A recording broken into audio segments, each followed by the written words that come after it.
যারা সরকার গঠন করবে এরা যেন আর স্বৈরশাসক হয়ে না উঠতে পারে, সেজন্য দৃষ্টান্তমূলক শাস্তি চাই, সুন্দর একটা বাংলাদেশ চাই। এই রাষ্ট্রপক্ষ তো 8 পুলিশ সবার ফাঁসি চায়, আপনারাও তাই সবার?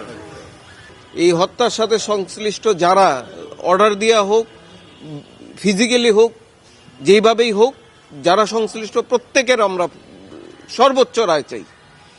আজকের এই 1.5 বছর পরে রায় হচ্ছে, জি। 5ই আগস্টের দিন। জি আজকে এত দিন পরে হচ্ছে, নিশ্চয়ই আপনারা আরো আগে নিশ্চয়ই আশা করেছিলেন?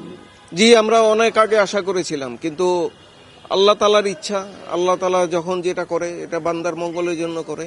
এবং আমরা চাই যেই উদ্দেশ্য নিয়ে এই ছেলেগুলি শহীদ হয়েছে, সেই উদ্দেশ্য যাতে সাধিত হয়।